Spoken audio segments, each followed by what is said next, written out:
All right, everyone. Sorry we're a few minutes late, but hello and welcome to our final community event of the year. So happy that you're all here. I would like to start off by respectfully acknowledging that this event is being recorded here on the land of the Bundjalung people. I'd also like to pay my respects to elders past and present.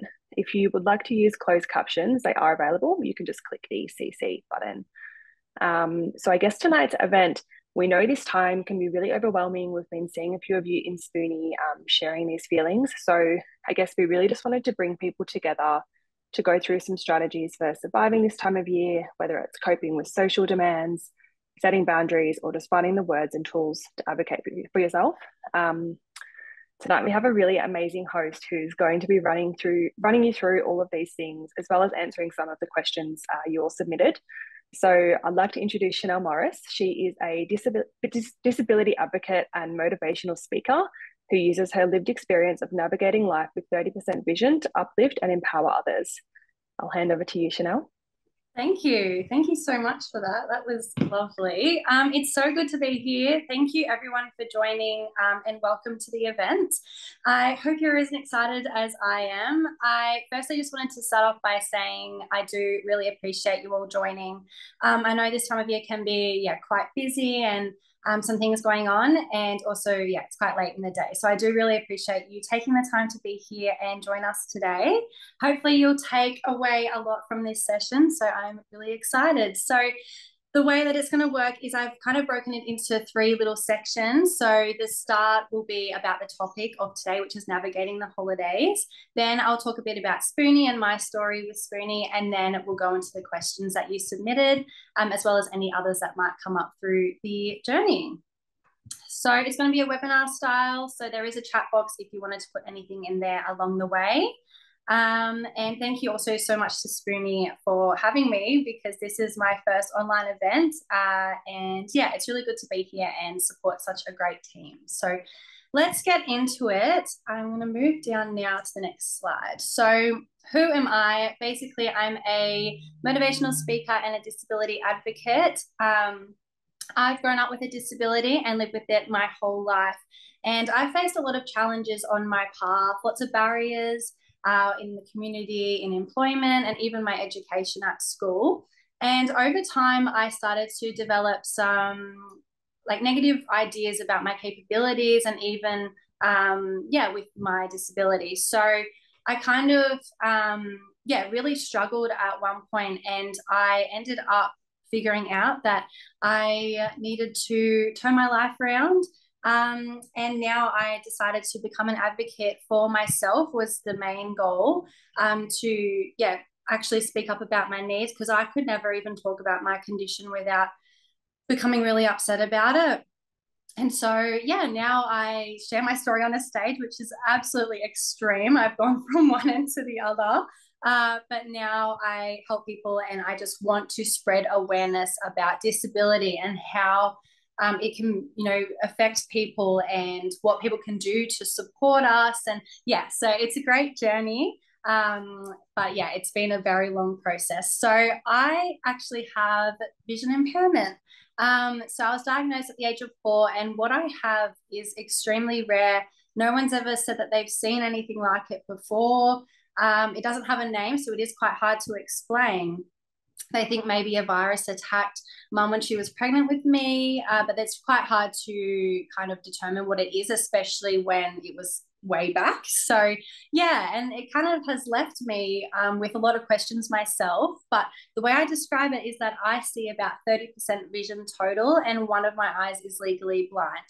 I've managed to edit some photos myself. So on the left, you can see this is what someone with 20/20 or 100% vision would see.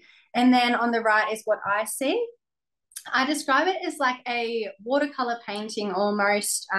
Things are blurred, details are missing, and everything seems a little hazy. And that's probably the best way that I can describe my condition. And hopefully that paints a picture for you guys, because again, it's all I've ever known, so it's hard to describe and show people, but hopefully this gives you an idea, even though it is my editing skills. So before I get into the topic, I just wanted us to reflect for a moment and just reflect on 2024 and the year that we've had. Think about, the highs and the success, as well as the challenges that we've faced, because all of that does make up who we are. And I did want to share the message that we need to be proud of everything that we've achieved and how far that we've come. Sometimes we are our worst critic. I know that I am for me, but sometimes it is good to take a moment and really just soak in the year that we've had. It's been a crazy, wild journey for everyone, I'm assuming. So yeah, it's nice to take a minute and reflect, because you should definitely be really proud of yourself, and even just for coming tonight and everything like that. So yeah. The reason that I am here as well with Spoonie is because I, as I mentioned, have had a bit of a rough journey myself. And when I started posting on social media, probably about a year ago, just sharing stories of my journey and life with low vision and the challenges, as well as my advocacy work and going on about the things that I've struggled with. I have come across Spoonie because one of the things in particular was struggling with dating and the dating apps and just meeting people in general. And so Spoonie have come to the rescue for me. And then it was absolutely amazing that this opportunity popped up where I can collaborate and do an event. So yeah, I'm very grateful. And I can't wait for you guys to see the rest of this content. So let's move on now into exactly what we're going to be talking about today. So I'm going to see if I can make that a bit bigger, actually, if that's okay. So yeah, navigating the holidays and then this time of year. So there's kind of like two extremes. I think that it can be really overwhelming, and it can be quite like stimulating, and there's a lot going on. And I feel like a lot of people can experience overwhelm. I know that I do. And this time of year can just be quite crazy and a lot going on. And then there's the other side where it can actually be quite isolating and quite lonely for a lot of people, especially those that don't have many people in their immediate like lives that they live with or have around them. Even so much as to, like, for me, I don't work in like a traditional office space or anything like that. So I don't have any Christmas parties. I work by myself. So it's, yeah, things like that. So I think we're going to talk about both extremes. As well as going into disability disclosure, which I'm very excited to be talking about, especially as I have done a few videos about even disclosing to someone new that you meet and things like that, like what to say, when to say it. And I've had a lot of feedback about that. So I can't wait to be sharing that with you. We'll also be talking about advocacy. So again, two parts to this: advocating for yourself, but as well as this, advocating for other people. And those that might not necessarily be able to, just even like I was so long ago, I couldn't talk about my condition. And we're going to talk about that. And then as well as the social dynamics and just the interactions in general with people at this time of year. Move down now. Okay. Sorry, let me just bring that back. Okay, so the first section is overwhelm and the overstimulation that can occur at this time of year. So that can be attending numerous events. I know people probably have Christmas parties, they've got family gatherings, as well as friendship groups, and maybe even multiple different friend groups. So even that is just making me feel a bit stressed just listing all of that. So that can get very overwhelming, and a lot can be going on, especially if it is out and about. And it can get very exhausting for anyone after a while. So it's about navigating that.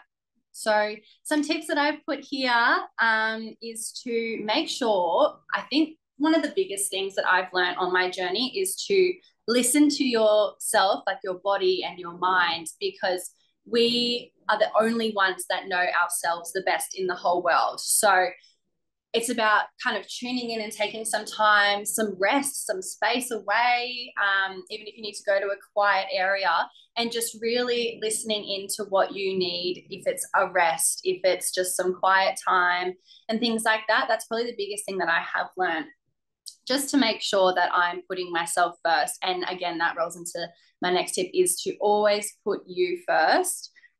Because again, if you are not looking after you, how can you show up for someone else and be the best version of yourself? So that is a massive tip that I do want to tell everyone at this time of year, is just to really tune in and listen to yourself, as well as expressing your needs and standing up for yourself. I think is a big point as well, which I'm still learning. It is a work in progress. But I now know what I do need, and sometimes it is some extra support, especially with my low vision.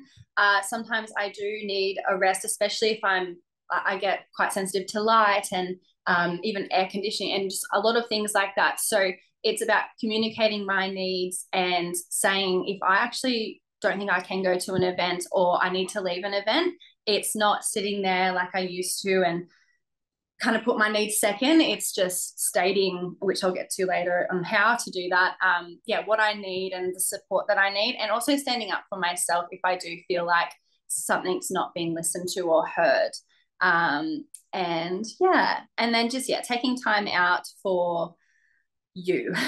Again, I'll bring back to the main point of it is all about you and what you need and your needs.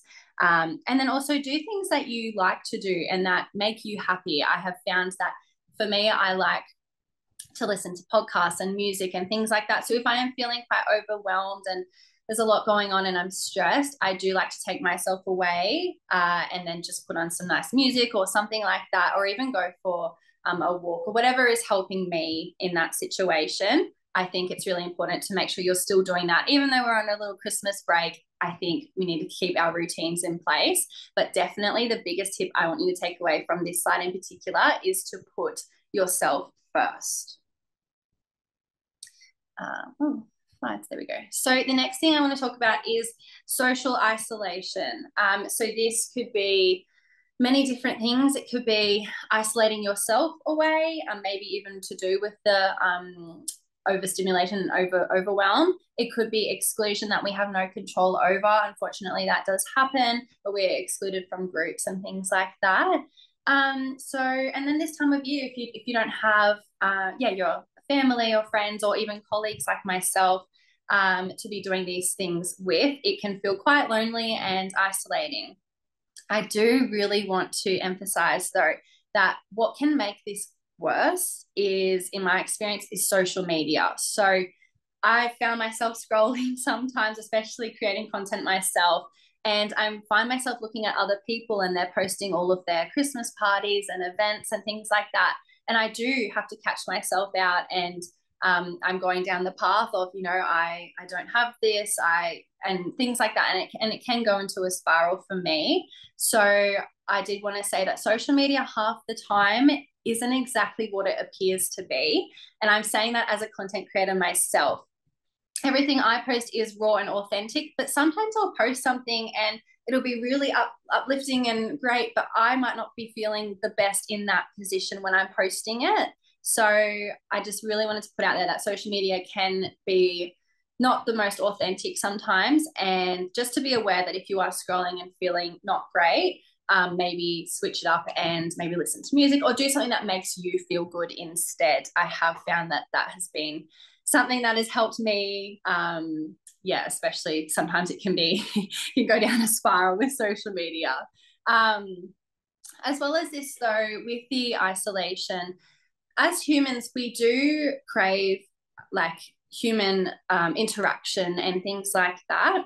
But I do want to say, as well as this, and so I know for me, I've got FOMO, fear of missing out. But that's my own thing that I need to be aware of and work on. But I do want to say that as well as we need it to, as humans, I think that it's important to not push ourselves and really kind of force it, and then we're going to be drained. So it's about, again, coming back to you and knowing your energy levels and what you are happy to do and not to do, and sticking to your barriers and boundaries as well that you're going to put in place, because at the end of the day, we are not here to have our energy drained, and we need to put ourselves first.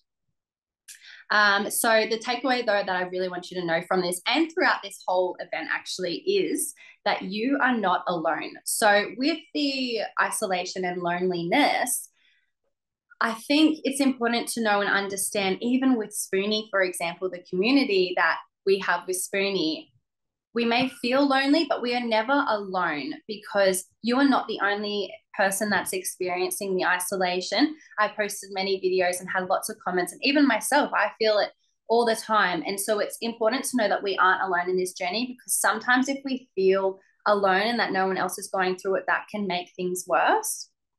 So yeah, I think out of today, especially, and then with this slide, it's important to know that you are not alone in this. And even looking at the statuses on Spoonie and things like that, I have seen that sometimes if I'm feeling alone in things, I absolutely am not. And that's the biggest thing I've learned with my content. And every time I post something, there's at least a few comments on there saying, me too, or I've had this experience and that. And so it's really important when I am vulnerable, and I want to share this with everyone, that we are not alone. Sometimes it feels like it, but we really aren't. So I'll go on to the next.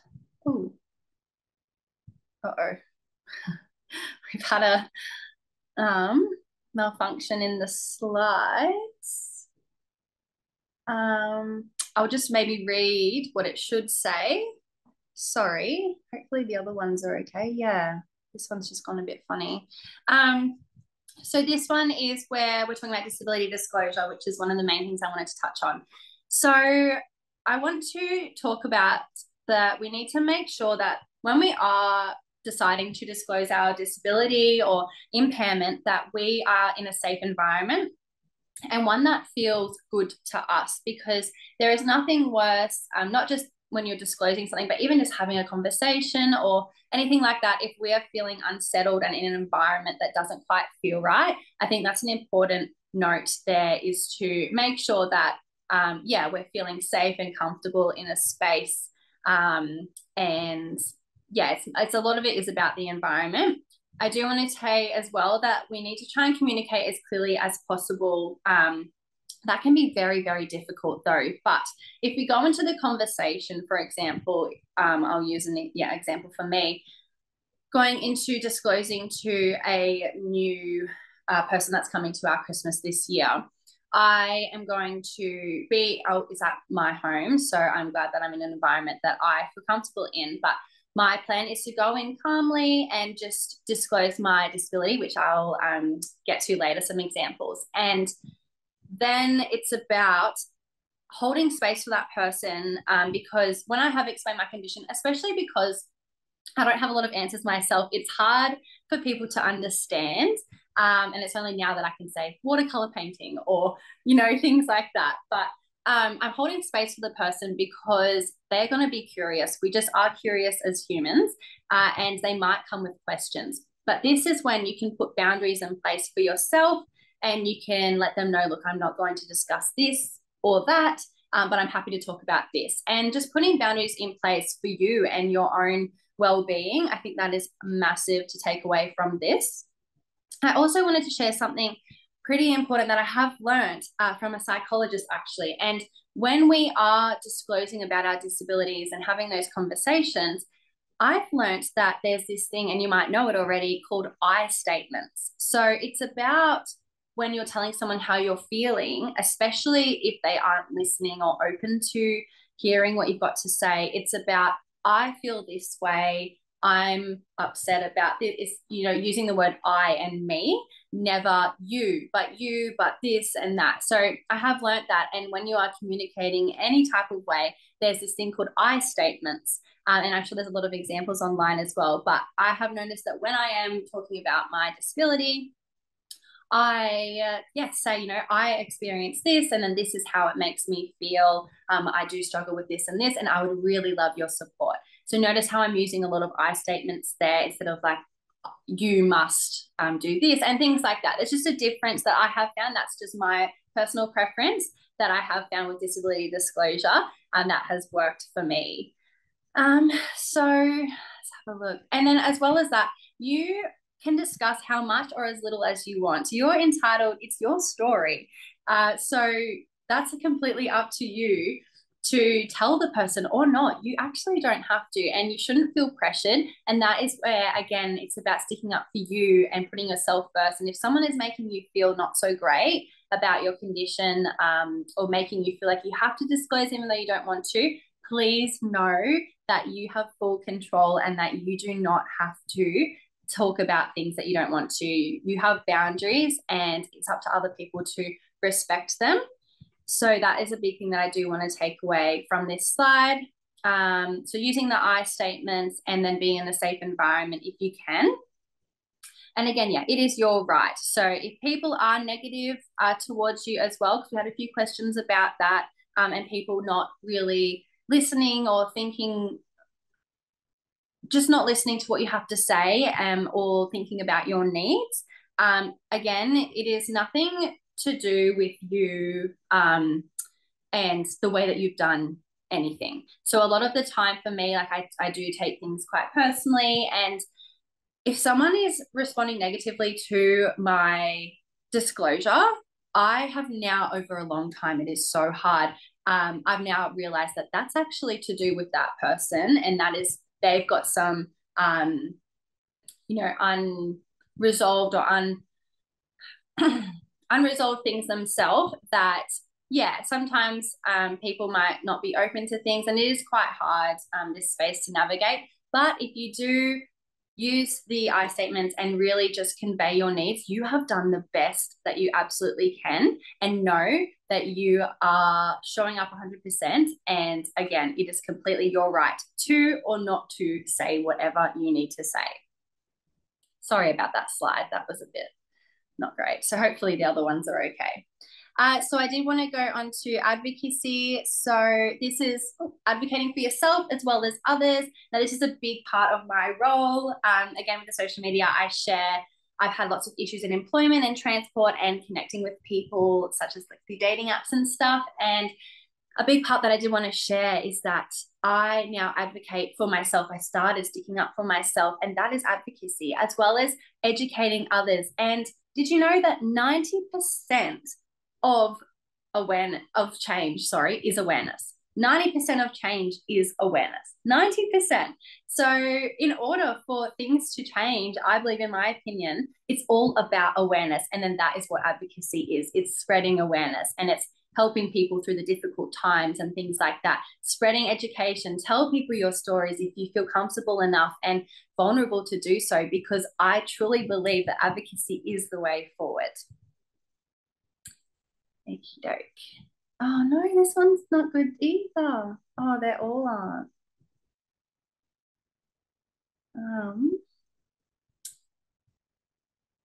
Sorry guys.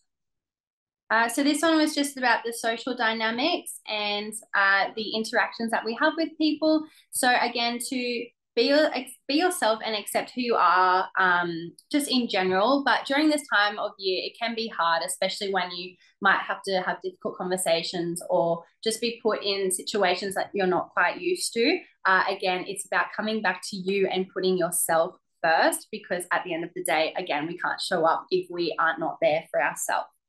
The other thing I wanted to talk about is that people may react negatively or in different ways, but it's about that is nothing to do with us. And then really protecting your peace. And I think if you are really putting yourself first and putting those boundaries in place, you are 100% being authentic and showing up for you.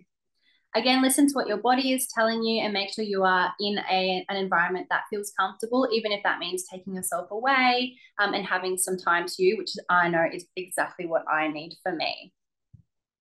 So, thank you. Thank you so much. Okie doke. So self-belief versus self-doubt. There we go. I was like, I put all this effort into the pretty slides. So this is about having confidence. So confidence it's so difficult to have and find, because it all comes from within ourselves.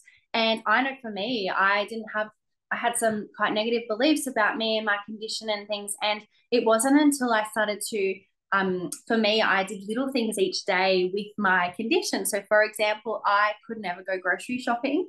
I can't read the labels. So one day I went with my support worker, and I just slowly started setting myself challenges, which is terrifying, but this is where my confidence came from. And so I said to my support worker, okay, take me to the aisle that this would be in, at least help me a little bit. And now I'm going to find it on my own.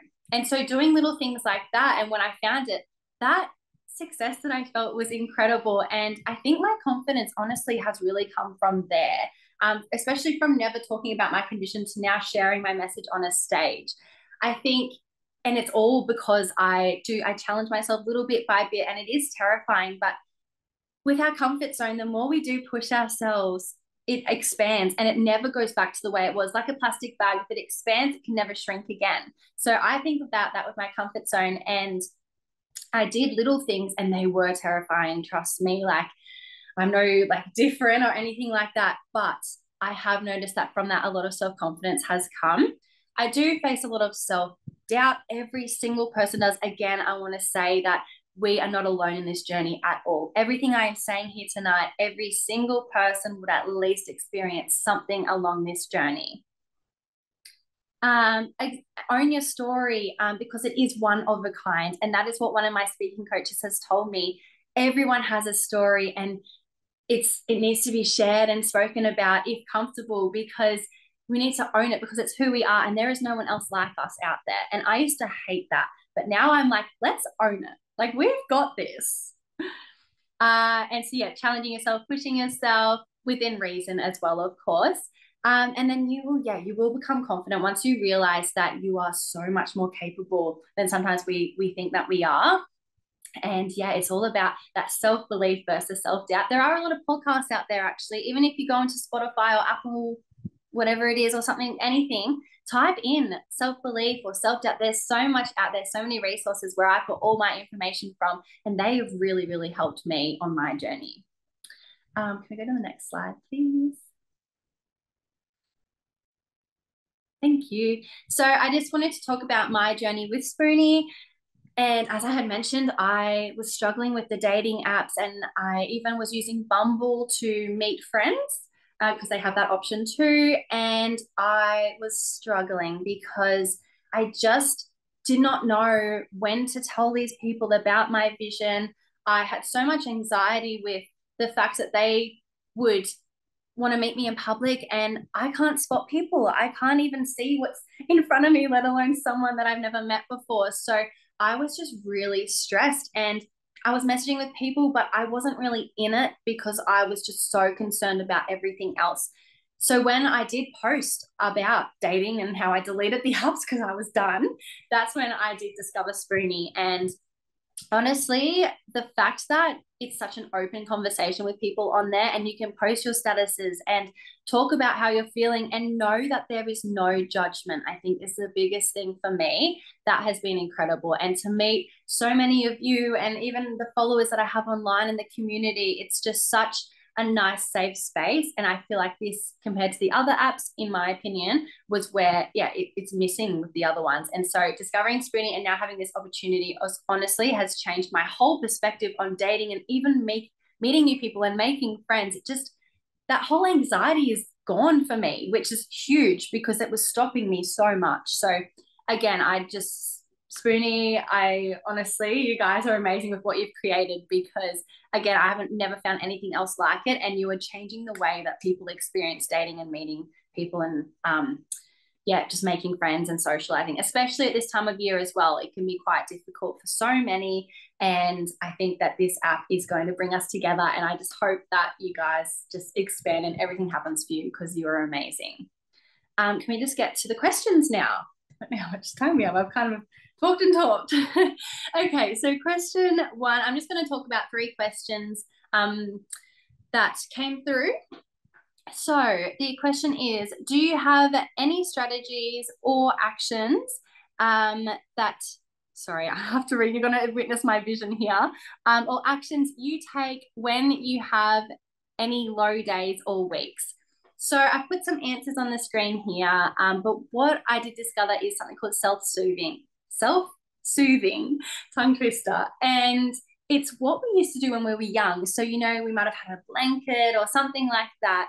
Even sucking on thumbs is a way of self-soothing. So now as we get older, we actually crave that. So when we are feeling stressed or having some low moments, it's sometimes good to realize what you do to self-soothe. So for me, I know a lot of people have weighted blankets, for example. That's a good example of how we can self-soothe because it's sensitive with our bodies. So sometimes that soothes people. For me, I listen to calming music and sounds, and that really helps me as well.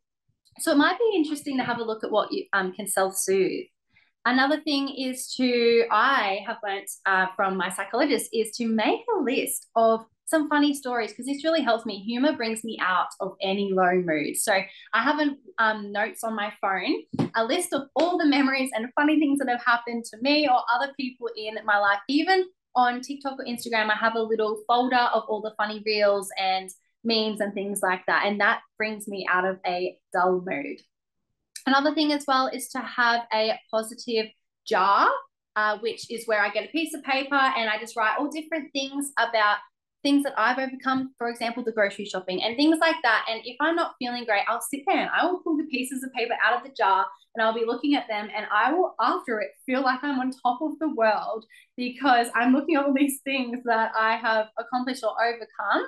Even if it's having a difficult conversation, there's so much that you could put in there. And honestly, it turns things around for me in my situation anyway.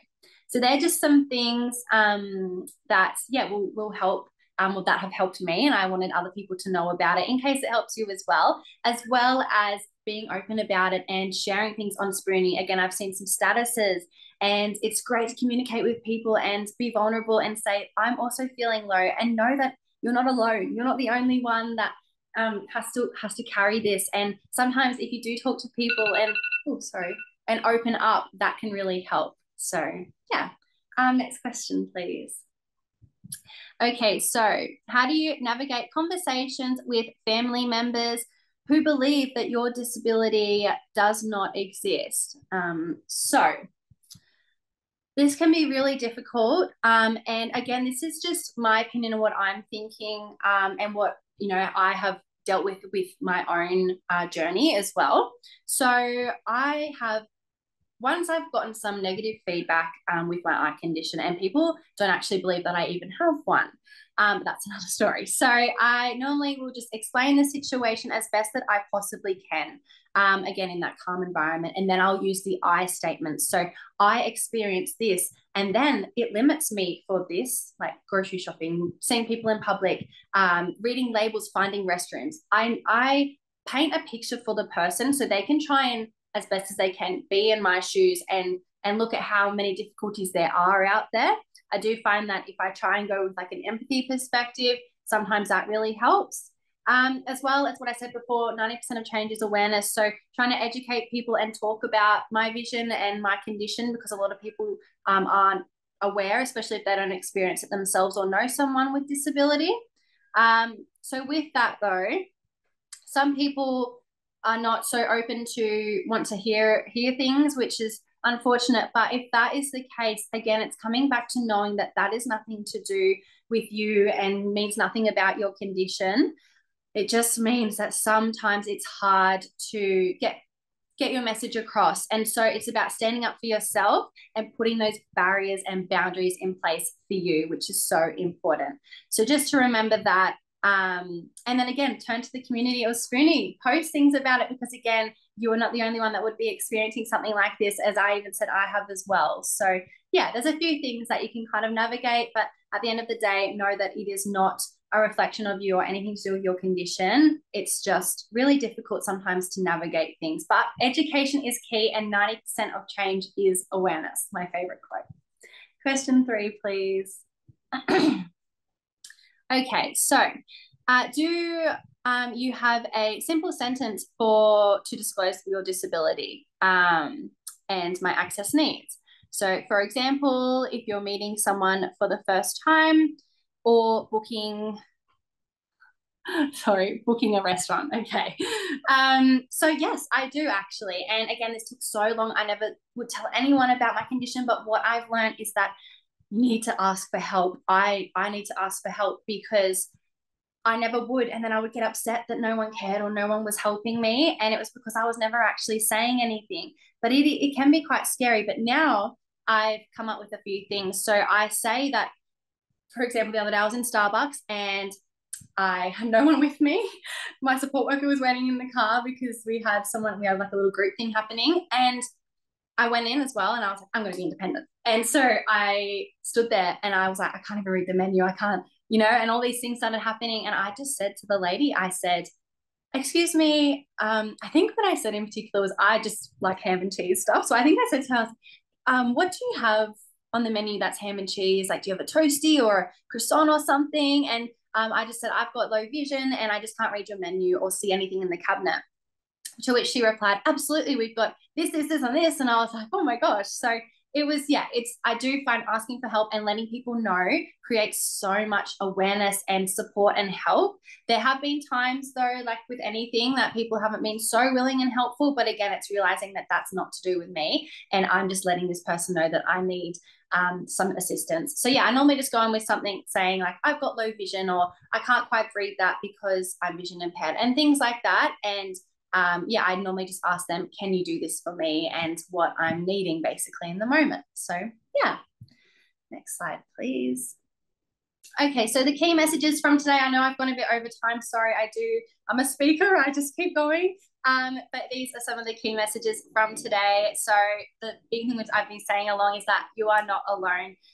We may feel lonely at times and isolated, but when we join communities like Spoonie, we realize that so many people are out there experiencing the same thing, and the community is amazing. If you're not already with Spoonie, I definitely recommend it.